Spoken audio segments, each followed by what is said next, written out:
Tudo bem? Mais um vídeo aí para conversarmos sobre dois assuntos que estão em pauta hoje. Primeiro, o decreto AMP sobre o decreto das armas, que foi rejeitado pelo Senado. Esse é o primeiro ponto. E o segundo é agora o juiz Sérgio Moro, o ministro da Justiça, não é mais juiz, é ministro da Justiça agora. Ele pediu a exoneração do cargo de juiz para poder assumir o Ministério da Justiça, dando explicações na CCJ no Senado. Então, o primeiro ponto que quero conversar com vocês é sobre essa questão do decreto de armas. Bom, quando se fala no decreto de armas, a possibilidade do cidadão de bem ter armas em casa, porque aí só libera para a posse de arma, é aquela parte em que o cidadão compra a arma, legaliza ela e deixa ela em casa, não sai pela rua. Isso não é a ideia do governo em vocês, cidadãos de bem, vão sair para combater o crime organizado, os pequenos crimes. Não. A ideia do governo é colocar, feito alguns países acontecem, a possibilidade do cidadão se defender em uma eventual situação onde alguém queira arrombar a sua casa. Eu já expliquei isso em um vídeo, que é a seguinte conclusão que tem. Hoje eu não preciso de uma arma de fogo. Talvez você não precise de uma arma de fogo e para isso você chega e diz assim, não, então vai virar um faroeste primeiro. Não tem como o Brasil virar um faroeste, porque o faroeste era a ausência de lei, não existia lei. Todo mundo andava pela sua vontade, fazia o que queria. No Brasil temos uma lei, muitas vezes mal feita, mas existe a lei. Então a pessoa que tira a posse de arma, ela não vai sair pegando e virando um super-herói, atirando em todo mundo e depois vai ficar impune por causa disso. Não, ela vai entrar na responsabilidade dos seus atos.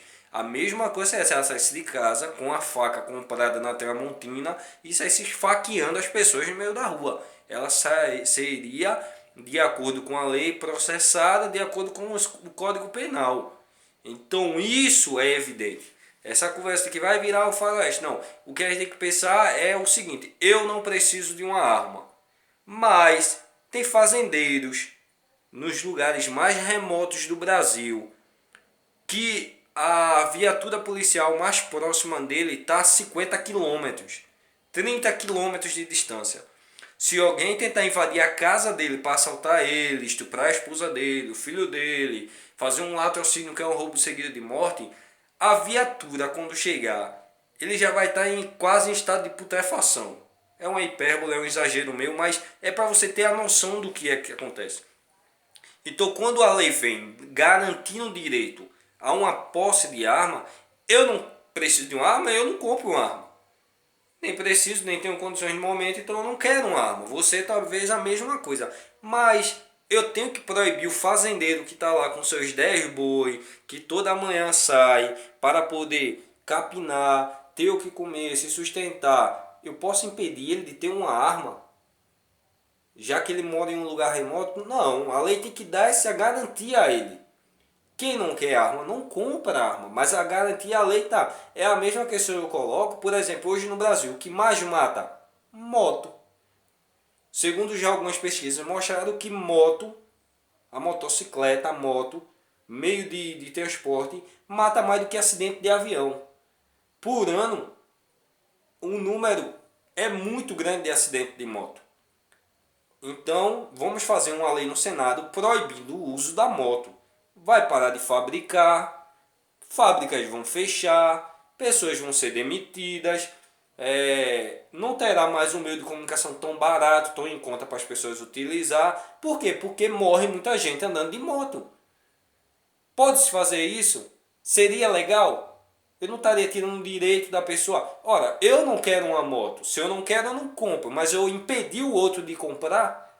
Então, o que precisa ser colocado é a seguinte maneira: o cidadão não vai adquirir uma arma para fazer policiamento, ele vai adquirir uma arma para proteger de uma futura invasão dentro da sua casa. Aí algumas pessoas dizem assim, derrota do governo Bolsonaro no Senado, porque o decreto... Não, não foi uma derrota do governo, foi uma derrota da população que precisa disso. Nós temos hoje quase 60 mil assassinatos por ano e uma parte deles se encontra em invasão de domicílio.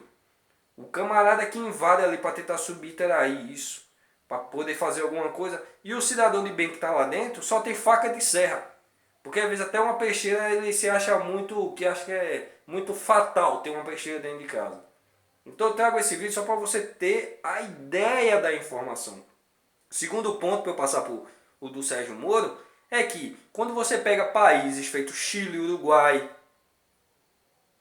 você pega países que tem, o cidadão tem o porte de arma, que ele já sai com a arma com ele, né? Nem posse. A criminalidade lá é baixa. Não existe muitas essas coisinhas que existe aqui, que o camarada sai com a moto para trabalhar, já chega dois de moto, manda descer, pega a moto do cara e leva.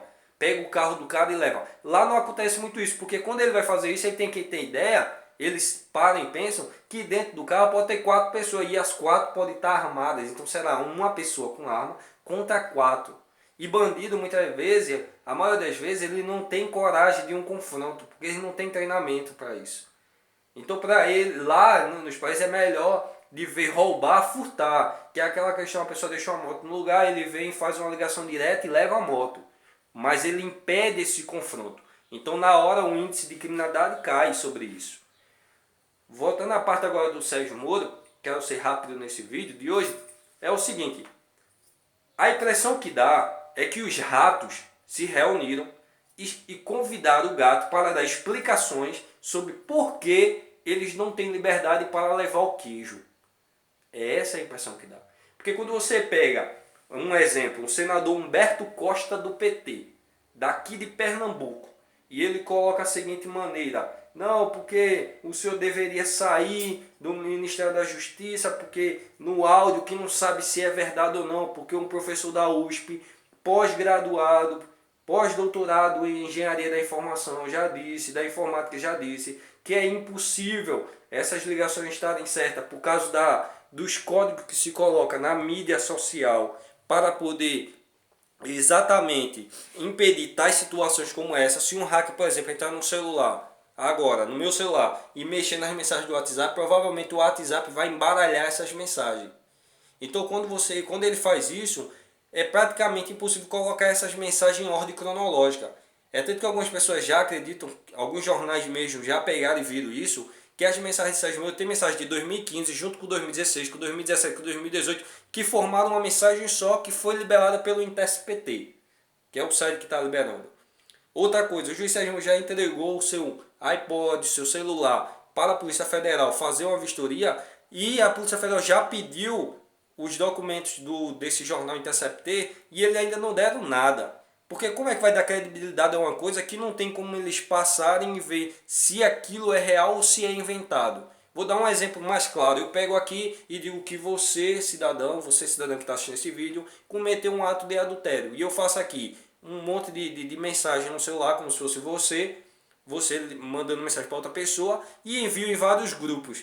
E depois você vai ter que correr atrás de se explicar sobre isso. Só que você não fez o ato.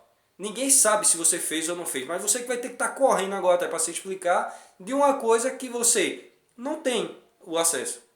Aí quando uma pessoa chegar para mim que diz assim, e aí, foi verdade aquilo? Eu só digo assim, foi verdade. Tá aqui ó, no celular. Então me dá teu celular para ver se isso é verdade. Tem como provar? Eu digo, não, mas tá aí no celular. Quer dizer, eu tenho que provar se o que eu estou acusando as pessoas é real. Não posso só lançar acusações, mensagens. Eu tenho que entregar o aparelho para a Polícia Federal, as mensagens, para ver se são reais.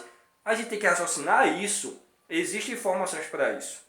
O outro ponto, voltando atrás, quando você pega o senador, por exemplo, Humberto Costa fazendo essa, você tem que pedir para sair, porque você, junto com o Ministério Público, conversou sobre isso. Aí você vai dizer assim, se for crime, que até agora não mostrou nenhum crime sobre isso.